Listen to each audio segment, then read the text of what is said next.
It was not possible for me to see in 15 years to play live Emerson, Lake and Palmer, and that's the dream of my life tonight.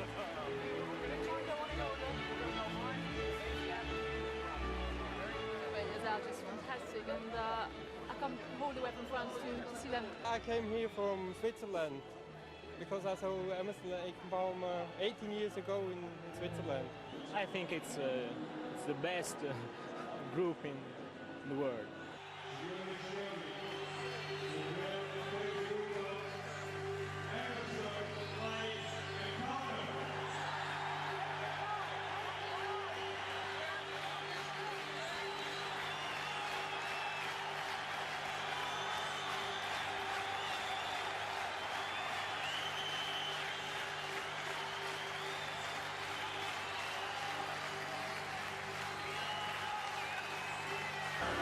Something special at the Isle of Wight Festival because I think there were so many other bands on there and everybody was trying to make some sort of an impression.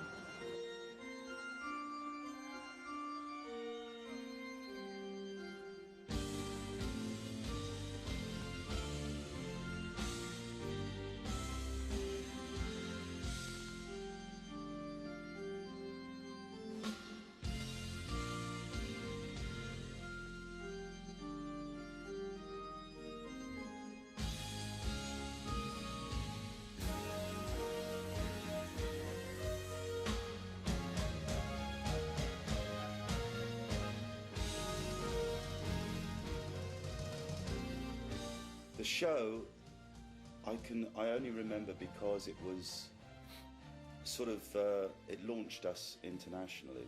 You know, it was sort of the very next day, you know, we just exploded in all the newspapers. The Isle of Wight was a great festival. I can't remember how well we played. All I know is that we went down incredibly well. It was just a sea of heads, you know. I can't remember all the people that were on, people like Jefferson Aeroplane, Jimi Hendrix, who knows? There was hundreds of people.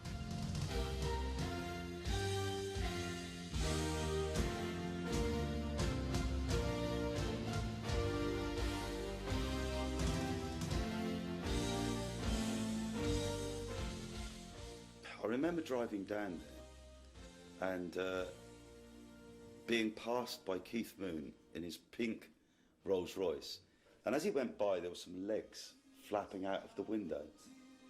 There were ladies' legs with stockings and suspenders on, and what he'd done, he'd got one of these blow-up dollies and put nylons and suspenders and then put the window up, strapped the legs in the window and was driving down towards the Isle of Wight with these things like that. In furrows of sorrow, the doubts the song. So I thought, well, why not give pictures at an exhibition the flavour of the 1812 overture? We had these two cannons, one each side of the stage, which Greg and Keith both lit at the end of pictures. I remember in the afternoon they tested them with the gunpowder. They're real cannons. But of course they didn't have a cannonball in, but they had the charging. So the roadies tested them out, you know, and it was fine. They went off and they showed us them. We got to the bit and it was the area was clear and it was like the last few chords and I hit mine and nodded to Greg to hit his and my cannon left the ground like this. It blew some cameramen off the stage, and what the silly buggers had done is they doubled the amount of charge in there, you know. And of course I saw this happen and I realised I had mine to go, you know. And I sort of grin and bear it and just pushed it, you know. Woomph, this thing went off. Horrible.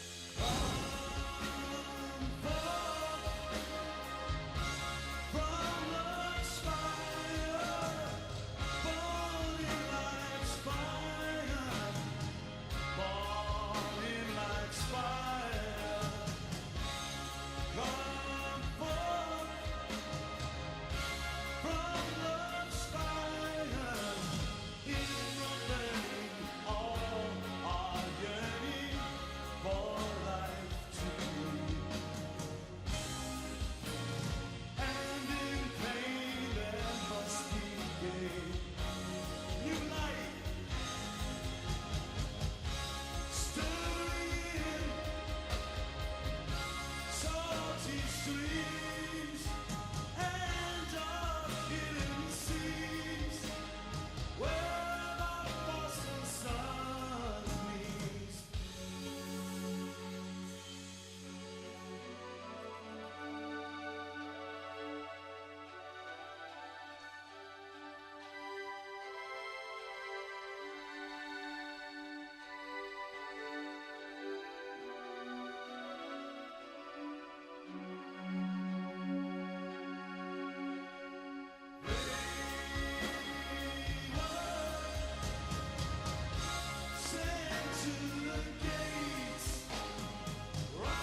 always a live band, you know, that was the main thing for us. We designed the music to play in a live environment. We never really sort of thought, let's make a record. We always said, let's make music to play live, and then it will transfer to record, you know.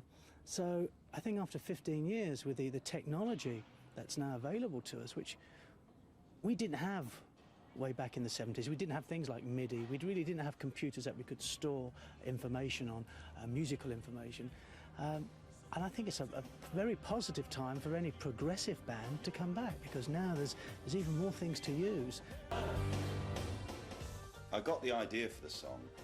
I was driving my car here in London up the Strand, and I stopped at a traffic light, and on the right-hand side of me pulled up this chauffeur-driven car, and it had a dog in the front. Just a dog, no people. They released Honky Tonk Train Blues out here as a single, and it was the first video that in Geneva. And ELP had just recorded the toccata from his first piano concerto, but we needed to get his fullest approval. Having met Ginastera, I decided to do something in his honor, and using his dancers Creoles as the basis, created Creole Dance. It's all down, it's all credited to Ginastera.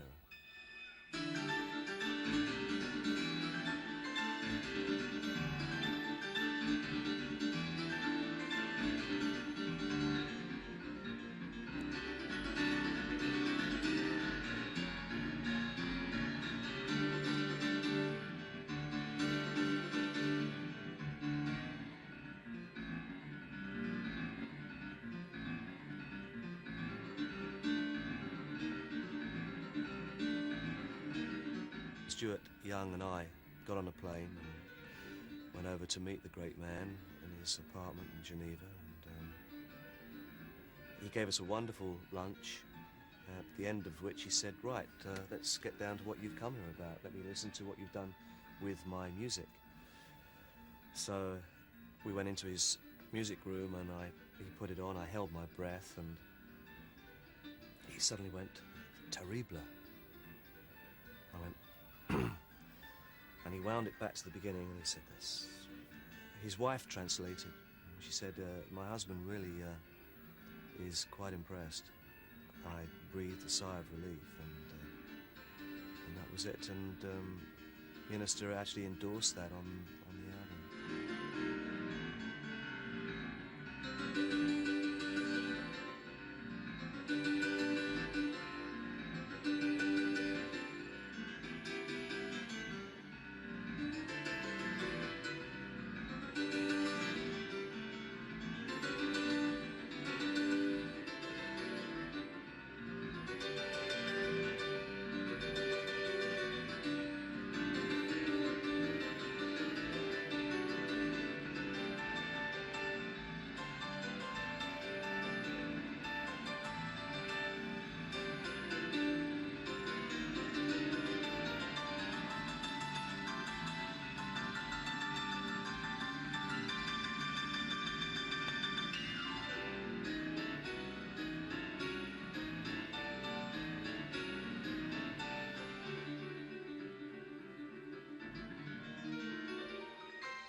I was happy about the sound with ELP in the 70s.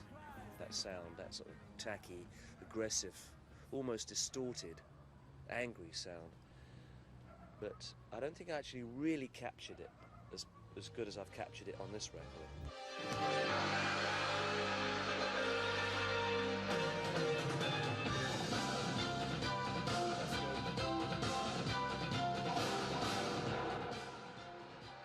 was a special power in the group that we hadn't experienced. British rock and roll was created out of American black soul music, and the Beatles were the first to use that for their style. My influences too at the very beginning evolved around listening to a lot of Blue Note recordings, Miles Davis, and I decided to use the European influence, but using the jazz mentality of improvisation to try and enhance these pieces. When I look back at the earlier material that I wrote for ELP, like Tarkus, it's good, it's got a lot of excitement and a lot of energy, but there were a lot of ideas that weren't fully developed. Now I take an idea and it does have a full conclusion to it, and I'm more satisfied by the result. In the 70s, when ELP were touring, I always found it frustrating that if I'd come out of the studio having overdubbed the piano, I wasn't able to do that on stage. Basically, we don't want to go on the road with additional musicians covering for us. We are Emerson, Lake and Palmer, and Emerson, Lake and Palmer Can't wait for people to hear it. It's a bit of a new direction in some respects, but yet it retains the classic ELP-ness. Something that we always do, just like Keith always rides his organ, excuse the phrase. Yeah, we still do it. It's shorter, there's no doubt about that. I mean, basically, I try to entertain as much as I can when I do that. It's not just the actual playing, it's the visual aspect. It's like everything we do. I mean, the most important thing is the music, but I think the visuals which are connected to the music are there for a reason.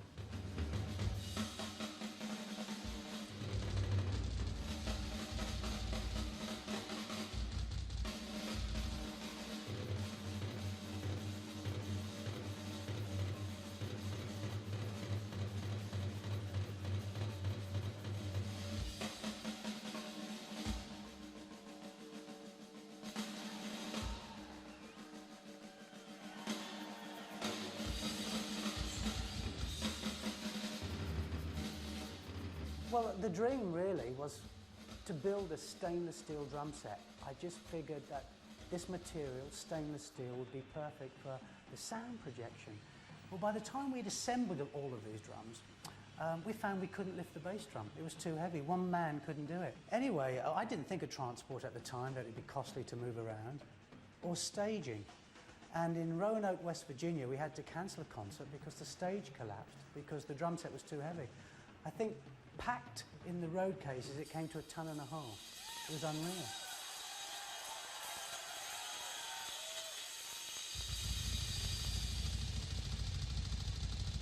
Earlier this year, I found out that I was in Los Angeles, and I met Ringo Starr, and he came up to me and said, I've got it, I've got it, I've got it. And he had actually he had bought the drum set from the lady that had bought it off me, because I didn't want to keep it in storage because it was such a beautiful thing.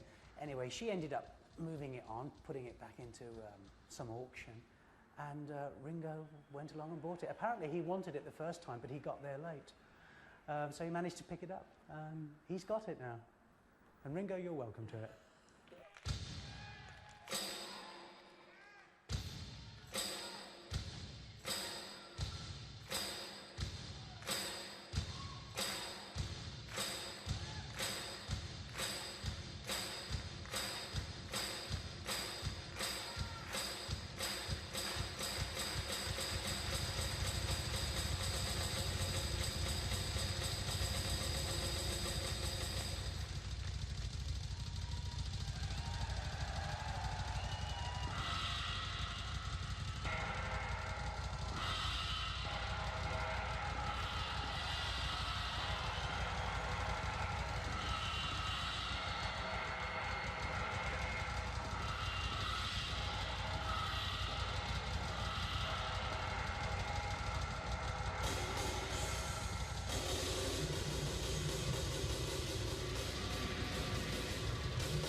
9 o'clock.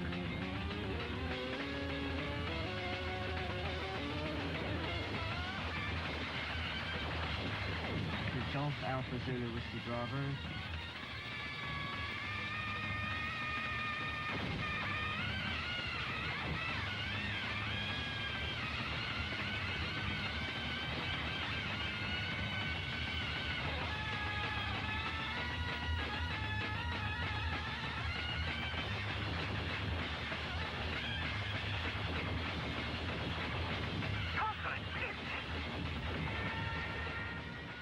I've diversified in my musical career a lot of times, but I'm always one that wants to take chances and risks in music. I like to sit at a keyboard and experiment with an unusual chord shape over a root note and see what that suggests to me.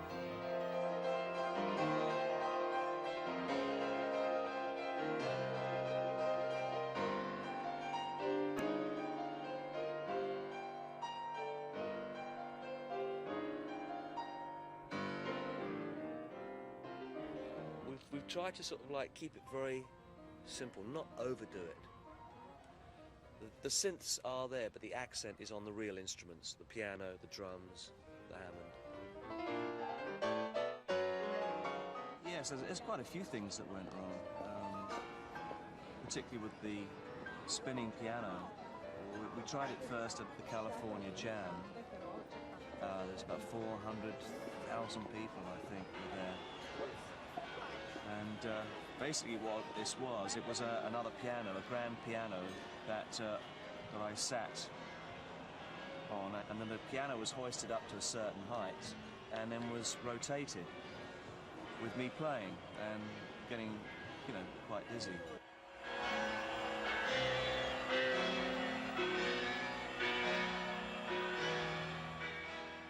I like to practice as much as I can. I have set pieces that I sort of do, but there are other times I just doodle. And sometimes doodling at the piano produces very interesting results. I also write a lot of music down on manuscript. Some pieces which are forgotten, sometimes permanently, other times they're resurrected to form major pieces. With a live album, that's the truth, isn't it? You know, it's wrinkles, spots, everything. You got it right there. There's no doubt that you're on stage, it's balls to the wall, and there's the evidence, you know.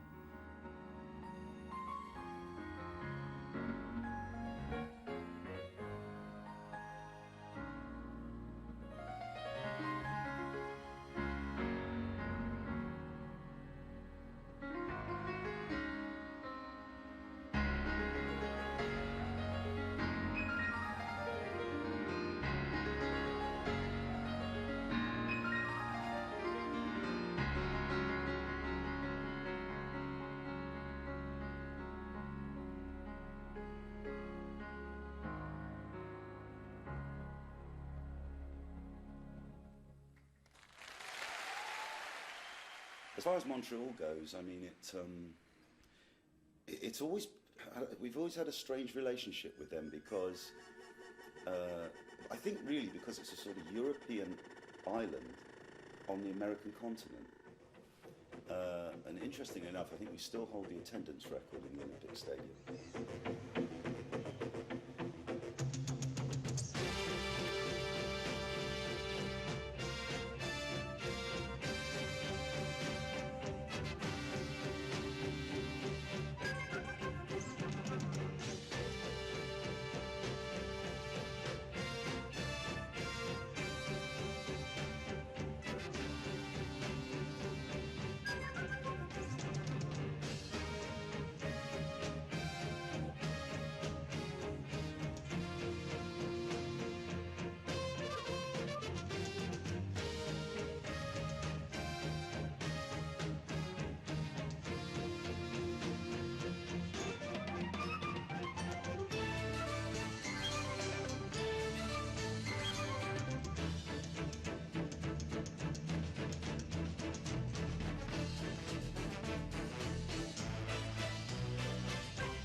Well, Montreal for us was very important because a couple of reasons. First of all, we sort of lived in Montreal for about a 6-month period, and we put together the ELP orchestra.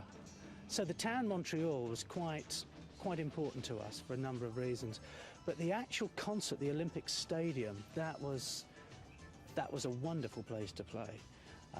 Not because of the 78,000 people that were there, but the actual sound of the orchestra that night with us, the fusion, it just worked that night. Guitar, it was a 6-string guitar.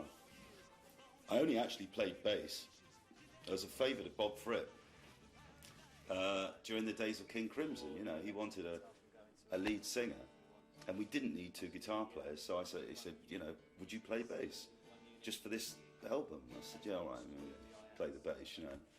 20 years later, here I am. But the guitar has always had a charm for me, an appeal for me, especially the acoustic guitar. And it's just something that I do, you know. I enjoy doing it, I enjoy playing acoustic songs. And I suppose because of that, some of them have been successful. The nature of ELP was it was always looking to pioneer something different. We were always looking to do something different. What may have looked excessive then would look small change now compared to, I mean, just go and check out Guns N' Roses or anything else. It was not excess for its own sake. And the production was never gratuitous. It was always something that we felt would dramatise the effect of the music. All the big stage shows that we did were really there to dramatise the music, and still today, that is the principle on which we work. You can enjoy working with it as a singer. And it is that chemistry, that bond between us and our music, and the way we manage to interlink those two things, I think, which is the special sound of ELP. It's a unique sound. We are broadcasting live on formidable 1FM, all right? And we are in the Royal Albert Hall in London. The Albert Hall was very, very special for us because it was ELP back home. Our friends, our families were in the audience. It was a very, very special moment. I remember we stood in the wings and Carl was standing behind me and said, "This is it, boys, this is it. This is it, this is what we've been waiting for, let's go and get them." And it was that, you know, it just gave you a rush, you know. I got the hairs standing out on the back of my head, you know. And he sent over to England the first of a preset programmable Moog synthesizer. Back in the late 60s, we made a lot of synthesizers, but they were all these modular systems. They had lots of wires and lots of knobs, like this one right here. See these wires? In order to get a sound out of them, you had to plug in all the wires and set all the knobs, and it took hours to get the right sound. It was impossible for us to think back then that somebody might actually take one on stage and play music in front of an audience. I listened to Lucky Man, and I could not believe what I heard. So original, and so striking and so appropriate that it just blew my mind away. There's a lot of fiction about ELP. I mean, every time I pick up a newspaper, I'm keeping live lobsters in my bath, I'm putting stand-up urinals in my house, you know. It's one thing after the other, and it's become a thing, you know. People exaggerate, and one person tells another, and they add a little bit to the story as it goes along.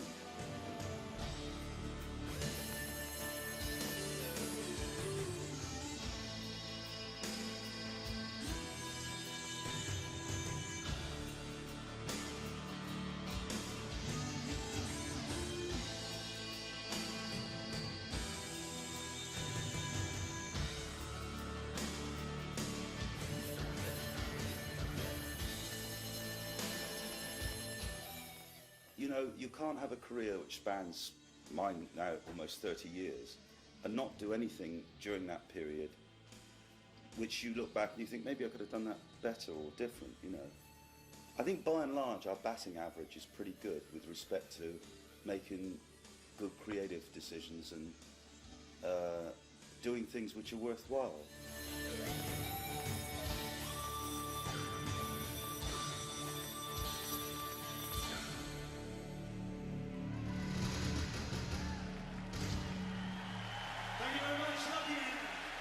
We are personally fortunate enough as a band to have had so many loyal, hardcore fans that have just stayed with us for years, both sides of the Atlantic. It astounds me.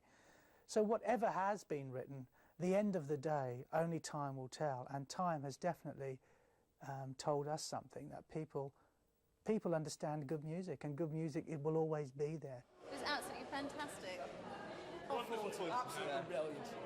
Like I said, we waited 15 years for this. It's brilliant. But you saw it, I saw it, and a packed Albert's Hall saw it. And they turned the clock back 15 to 20 years. And they gave a performance that was worthy of any that they have given live in their entire career. Brilliant. I've waited years for this. Since November 77 when I saw it in the Melody Maker that they were coming over. I've waited and waited. Well worth it. Superb. Cal Palmy are the best. All those who have been their fans for all these years are just delighted to see them back. And a lot of people who were at the Albert Hall have never seen the band perform in their lives, but they've actually been following and buying the records and just praying for the day that they get back together. A true vintage performance, absolutely superb. I'm glad to see they've lost none of the style and flair that they've always had.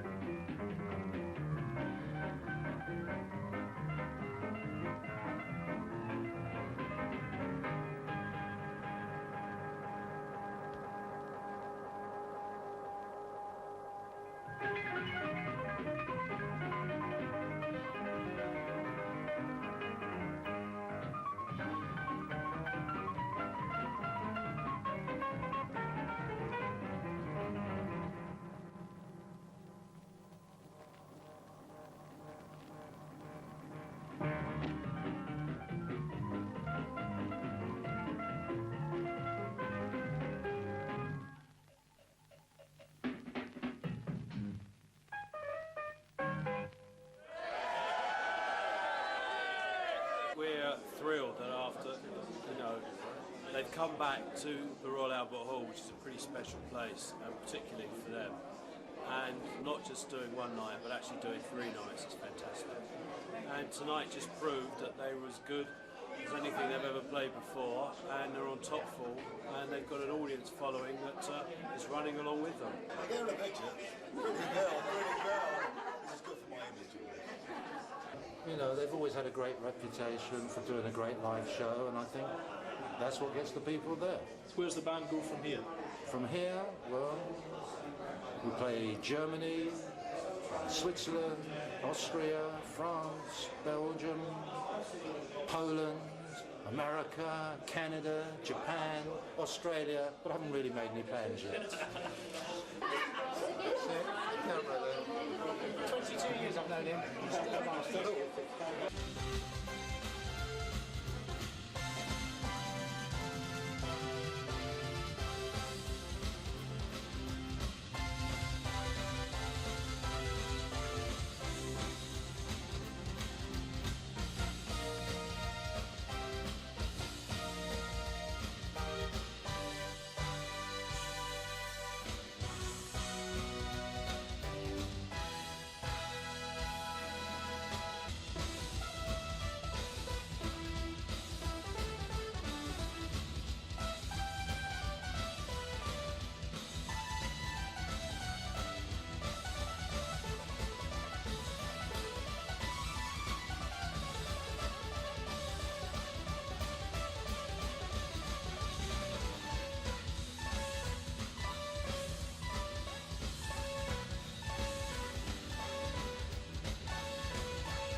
I remember with the Nice that I was playing the rondo, and I jumped over the organ and completely cleared it and ended up in the orchestra pit. And there's Lee Jackson and Brian Davison are playing, they saw me disappear over the organ. They can't. Is he coming back again? No, he's not there. Well, meanwhile, I'm in the audience, and I'm trying to get backstage, and security wouldn't let me back on stage because I didn't have a backstage pass. He said, "Where you come from?" I said, "Up there, you know, you better let me back on because I've got to go to finish the number."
I think we don't look at a record as the end product. We look at a live performance as the end product of what we do and of what we create. So we rather look at it as a record in the same way that you might have a check that you make out. It's not really the money, it's a promise to pay. And for us, a record is a promise to pay.